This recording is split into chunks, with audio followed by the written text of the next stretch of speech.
Marjorie Taylor Greene, you put her on a new subcommittee to investigate the origins of COVID. Yes. She compared mask requirements to the type of abuse Jews were subjected to during the Holocaust. She called for Fauci to be arrested and imprisoned, and she spread conspiracy theories. How's anyone supposed to take that work seriously and find that work credible?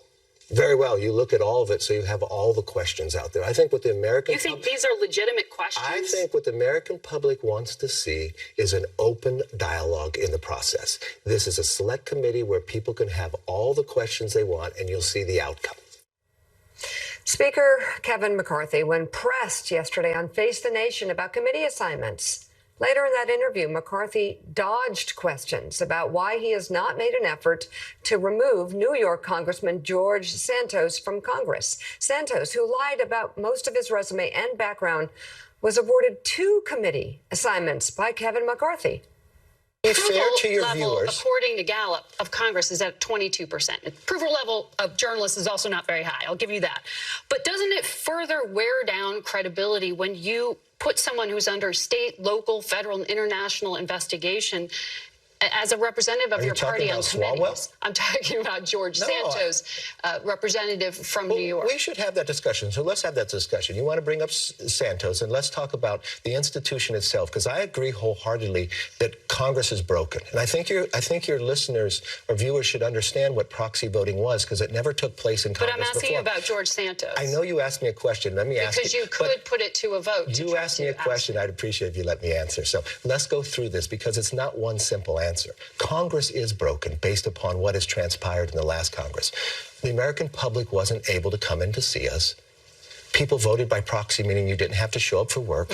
Bills didn't have to go through committee. So what I'm trying to do is open the people's house back for the people so their voice is there, so people are held accountable. So now, as I just had in the last week, for the first time in 7 years, every member got to vote. If you got a third of your caucus to vote to oust him, you could do so. You don't think you could get your Republicans to do that? I wasn't finished answering the question. So, if every single new person brought into Congress was elected by their constituents, what their constituents have done is lend their voice to the American public.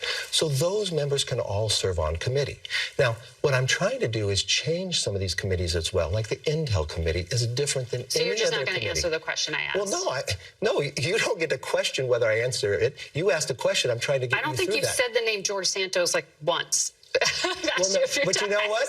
You're talking about proxy voting and other things. But you started the question with Congress was broken, and I agreed with you. Nearly a month after Republicans retook control of the House, most Americans say they are focusing on the wrong things. In a new poll, 73% of adults say House Republicans have not paid enough attention to the country's most pressing problems. Just 27% said they have had the right priorities. And when you listen to that interview with Kevin McCarthy, it's painful. He's doing gymnastics there, just not to answer the question about members, Jonathan Lemire, of his Republican Party that he has put on committees. George Santos, a proven liar who, and I say this with empathy, who doesn't seem well.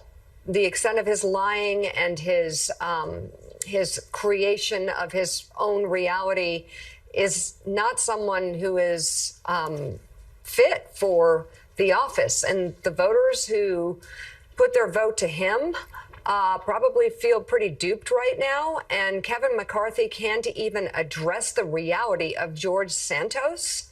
He can't even say it's a problem. You know, we're looking into it. He can't do that. He has to avoid it like the plague, only to then maybe face questions about Marjorie Taylor Greene, a conspiracy theorist who's now investigating. I mean, this is his swirl of lies that he has sucked himself into as Speaker of the House. Maybe. He is the maybe Speaker of the House. At any moment, any of those extremists, crazies on the far right, could take away his job.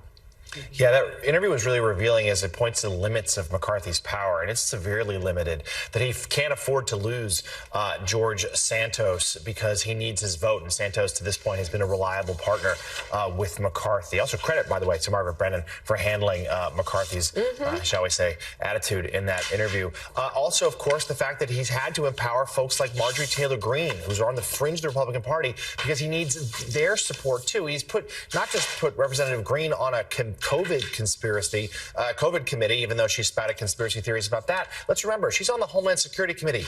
She has embraced 9/11 truther theories, thinking that September 11th terror attacks was an inside job. And secondly, Mika, just about Republican priorities, this is sort of what the White House is banking on here, is that the Republicans are going to be so focused on the Hunter Bidens of the world and stuff with Anthony Fauci. They're not going to care about the people's business. And even the standoff over the debt ceiling that's clearly looming, the Republicans seem to want clashing entitlements like Medicare and Social Security, which most American people simply do not want. And that's why there's polling like that suggests the GOP is focusing on all the wrong things. Now